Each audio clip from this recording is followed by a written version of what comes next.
Now two wonderful speakers, very well-known speakers, and so we're very fortunate that they will be now sharing their thoughts with us as part of a two-person panel.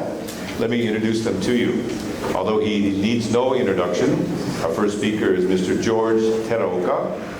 He's a retired farmer, born in Lodi in 1921, and he's been a resident of Fowler since 1928. He's been a leader and advisor at the Buddhist Church of Fowler for 7 decades. In 1951, he was first elected president of the Western Federation of Buddhist Sunday School Teachers League. And as a charter member of the BCA Speakers Bureau, he was often a keynote speaker at many BCA conferences. And I understand, Mr. Teraoka, used to fly to those conferences. You're a pilot, so I understand you fly your own plane there. Beyond the BCA, he has served as a California State Bushberry Advisory Board. Many of you know he's also the father of Janet Umezu, and therefore the father-in-law of our bishop. And I'm sure our bishop learned a lot about Buddhism from his father-in-law. You shouldn't have said that. Oh, okay. Doesn't want to claim me. Oh, okay. Our next speaker is Mr. Calvin Doi.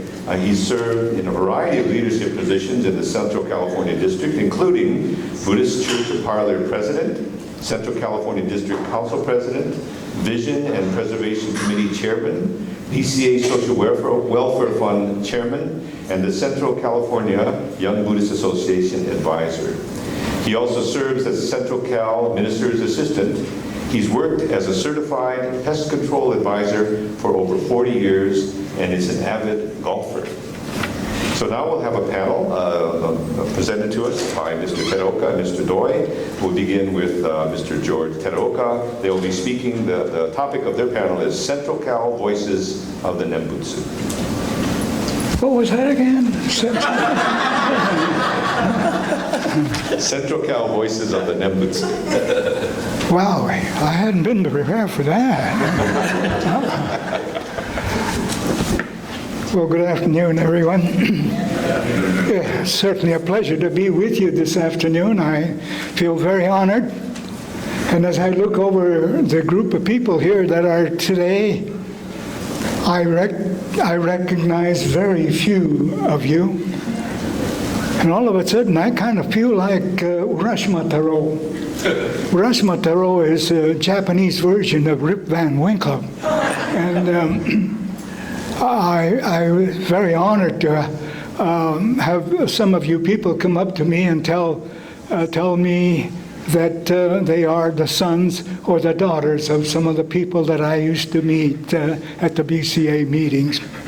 And I wasn't aware of just exactly what everyone was going to be talking about, but it's been suggested to me that perhaps maybe you might be able to talk about how you got into Buddhism and maybe how it affects, how it's related to agriculture. Well, let me start. I'm not that great of a personality to be able to be boasting of any first or any achievement, but I was a son of a migrant farm laborer, and for the early part of my years, I remember Dad was moving from place to place, and by the time I was 3rd grade, at one time, I counted that I made 13 different schools by 3rd grade. And finally, around about 3rd grade, Dad decided to lease some farm in Fowler, and so thereafter we were pretty much stabilized. And I'll have to admit, I grew up during the Depression. Very bad Depression years. We had no electricity in our house. There was no running water in our house. We had a little well there right next, adjacent to the house, and we had to pump all of our water for both kitchen use and for bath. Well, in those days, not having any running water, there was no bathrooms in the house, so our businesses have to be done outdoors there in an open pit outhouse. Our bath, you could tell the Japanese lived there because invariably all the Japanese had a bathhouse. A bathhouse is in our case, we had a little square wooden tub.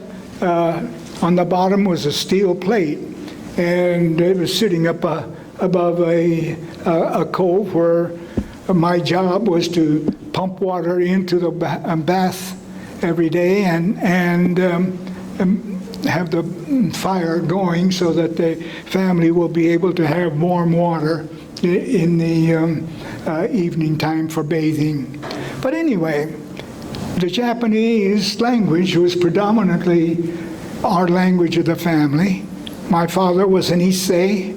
My mother was a Nisei. She was born in the Hawaiian Islands, but for all practical purposes, she was no different than any other Issei. So Japanese language was predominantly the spoken language in the family. Well, one of the things that I recall as I look back, Dad and Mom always used to say, don't brag, don't be arrogant, be modest, be humble. And at any rate, and one of the other things that our Mom and Dad instilled upon us is don't do anything that would embarrass us. And so these things kind of stuck in our mind. I remember when I was going to school, there was no bus system. We walked about 2-3 miles every day walking to school. But it was during yesterday I was doing some welding and I wrenched my back. So if I look a little agonizing today, why, please accept my idiosyncrasies. But anyway, let's see, where was I? Distracted already. Where I was going to school. All right, that gives me. And they tell me that we're going to be sitting up here in a panel and we're going to be answering questions. So all of a sudden I have to decide, well, I've got to say something provocative so as to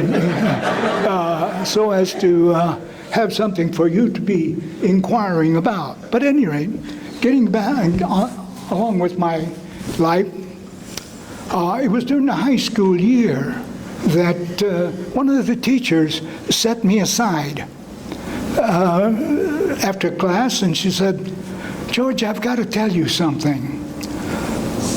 I was curious, maybe I was going to get bawled out for something, and she said, you know, there's something about you Japanese students. All of you are grade A students. You're no exception. But I've got to tell you something. I've got to tell you, George, in order to be successful in this world, in America today, you've got to be assertive. Assert yourself. I know you have qualities of leadership, and if you could just assert yourself, that'll be the secret of your success here in America. I says, oh, okay. Then I began to realize that maybe the Japanese style was a little old-fashioned, so I wanted to be American in the worst sort of a way. And, well, to make the long story short, I thought to be American, you have to be a Christian. And so when I indicated that to a few of the people, my gosh, people just brought over different copies of the Bible. Unfortunately for me, I couldn't understand the Shakespearean language in which the Bible was written in. And, well, I struggle with it, in it. But anyway,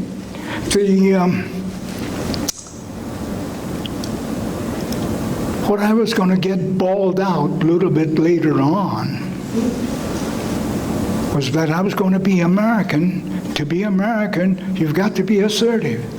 And Dad realized my way of thinking, my way of action, and the things that I was saying. He said, "George," what was the word that he used?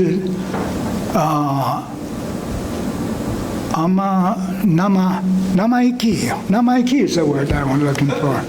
Namaiki is literally translated. Nama means raw. Iki, I guess, means breath or life or whatever it is. But anyway, it indicates to him that I was getting cocky. And this is a Japanese, a no-no, a quality. And so I thought, well, maybe the Japanese style is old style. I'll keep on with this American program. But at any rate, we was a farmer, and Dad was a truck farmer for quite a little while. We had no electricity in the house. I think I've indicated that already. And life was quite primitive. There was no electric light in the house, so each of us carried a kerosene lamp from room to room. But anyway, as time went on, as I was trying to become Americanized, trying to be a Christian, World War II, Pearl Harbor happened. And so on May 13, 1921, I was embarrassed to hear that Japan had bombed Pearl Harbor, and I felt real bad. But at any rate, eventually, the East Bay people, the leaders of the community, were rounded up by the FBI and sent over to someplace in New Mexico. A little bit later on, the President of the United States issued a executive order 9066, which called for the evacuation of all the Japanese in the Pacific Coast state of California, Oregon, and Washington. At any rate, so on May the 13th, 1942, our family reported into our Fresno Assembly Center. How I remember that day? Because May 13, 1942, happened to be my 21st birthday. And the thing that bothered me more than anything else was why we as the Japanese, as an American citizen, not protesting our constitutional rights. And so that bothered me. So I met many people in camp. Many were very educated people. There was doctors, lawyers, engineers, teachers, college professors. Every opportunity that I had, I asked, well, what is it about our Japanese culture that they have allowed us to become herded into camp like a bunch of sheep? No one could give me a good answer. When I asked the East Bay people, what do you feel about this evacuation? Well, you know, many of the East Bays who were in the prime of their life lost everything. If they were in business, they suddenly had to close their door and nobody to take over there. Dad had I think about 10 acres of lettuce just ready to harvest. And he marketed a few, but then the evacuation came on and nobody came on board to help him harvest that, so that lettuce dried up. At any rate, maybe I should mention too that when I was going to high school, the Many of my friends in Fresno could not go into a public swimming pool because they were Japanese. Anybody who was a Japanese or a Mexican or a black was not allowed to be swimming in the public swimming pool. But in Fowler, the high school had a swimming pool, so we had access to that swimming pool, and there was no restrictions there. In high school, I had planned to go on to college, so I took on a college preparatory courses, and then the war came on. After I graduated, I thought, well, I'll work a few years and then save enough so that the dad don't have to scrounge around for my college tuition. But anyway, going on into the camp. No one could ever explain to me why the Japanese culture or the Japanese were such,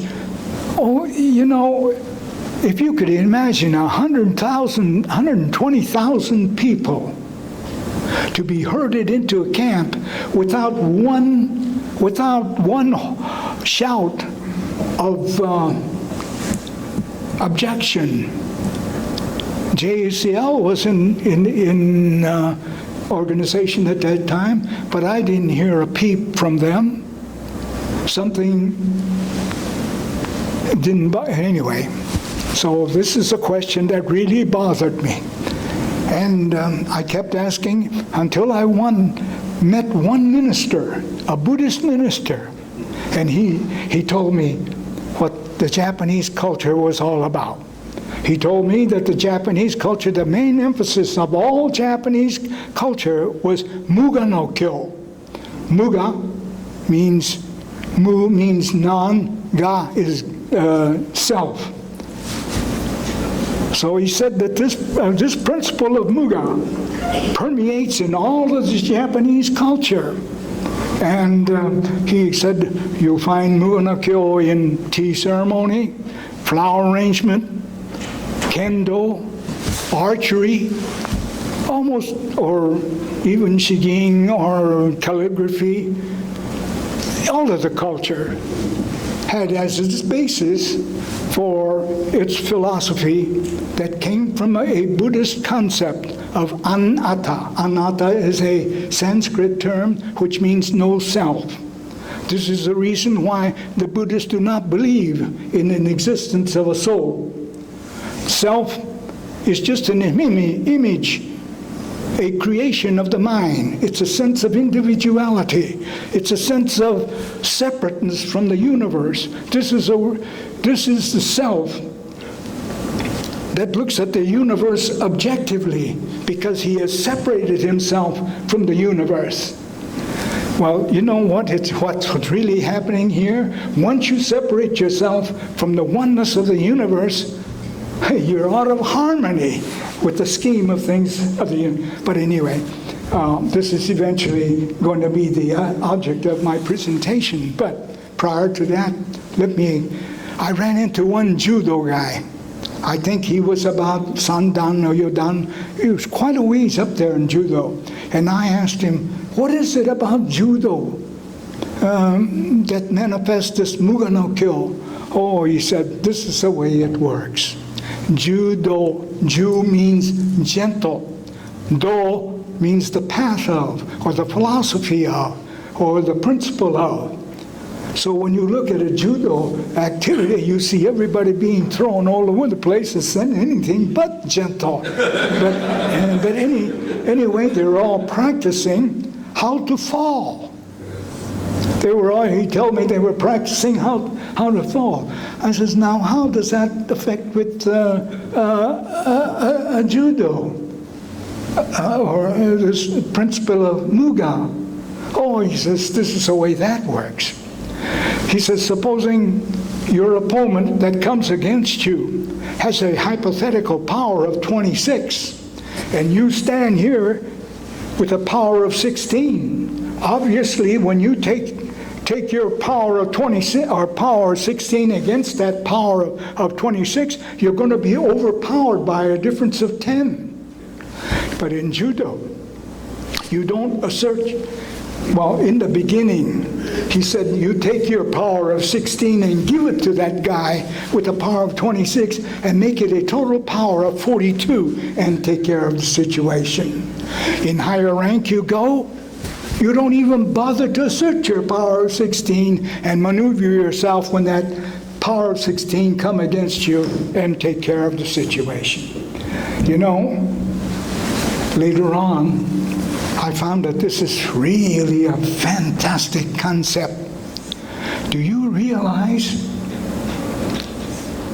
when Japan lost the war, they met on the battleship Missouri, representative of the Japanese government came on board to sign a peace treaty.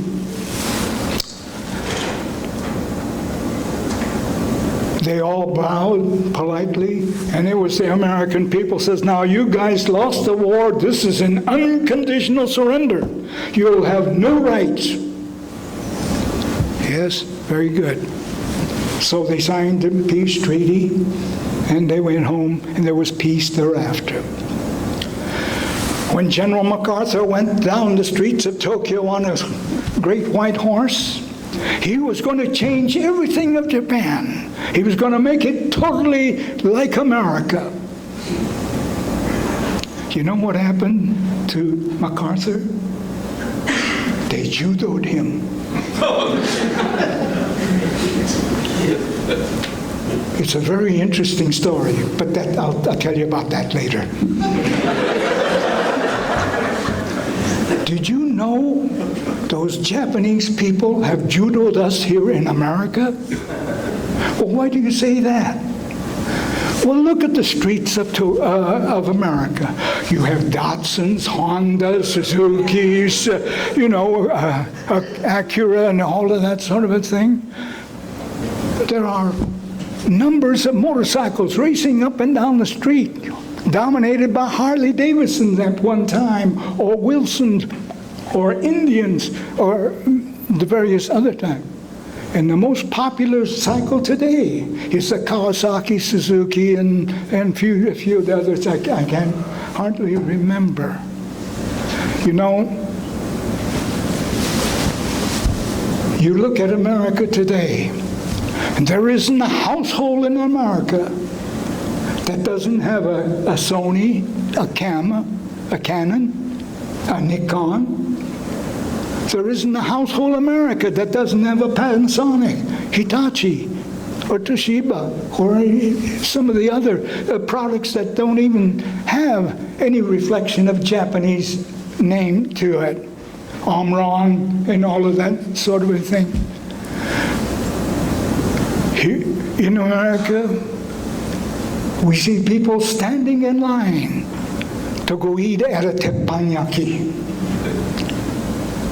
And a lot of sushi houses are developing all over America. And you know, a lot of these sushi bars are all lined up with other people than the Japanese. You know, they got them to eat raw fish. They got them to eat sushi. And goodness knows other thing, and every once in a while I stop by and talk to some of these people, and they tell me how they enjoy this Japanese food. Recently, not very long ago, Irene Hara, a person of Fowler, and I were invited to make a presentation at the United States Forestry Service. It was a luncheon, and I was to be there, the speaker. And I looked over the congregation. There must have been about a congregation about this size. And one of the features about this particular day's program was just about the Japanese culture.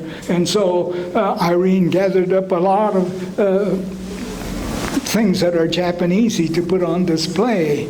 And of course I made my presentation on the Japanese culture.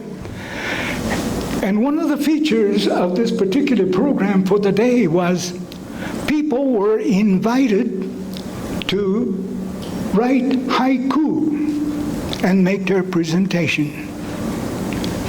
And gosh, of that group, there must have been about 10 or 15 people.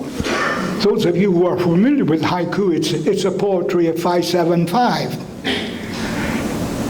And my gosh, every one of them came up and read their haikus, and they were just fantastic.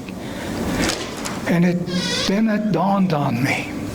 Japan lost the battle, but who's winning the war? What is it about the Japanese culture? The basis emphasis of the Japanese culture is the Buddhist philosophy. And so, anyway, I got way ahead of myself, but when the minister explained to me what the Japanese culture was all about, I suddenly became very, very much interested in Buddhism. Oh my gosh, that's all you're going to give me? Okay. But anyway, to make the long story, after camp, I became very much enthused with the Buddhist philosophy and Buddhist way of life. And I was beginning to make a lot of noise about, and I was given an opportunity to move out, so I moved over. I just decided maybe Chicago was too far, New York was too far, Little Rock, a little close. I'll try St. Louis. So I went to St. Louis with the idea of going to college, finding a college to go to. But before I do, I wanted to get myself set up in such a way that I'd have a working, some kind of a working arrangement where I could sustain my life and attend college. But anyway, it didn't work out that way. But anyway, at the discussion time, let me tell you this. Why I came back from St. Louis to be on the farm, so as to give Calvin his time allotment. I hope that we'll be, at that point, we'll discuss something about how I feel about agriculture. Cal?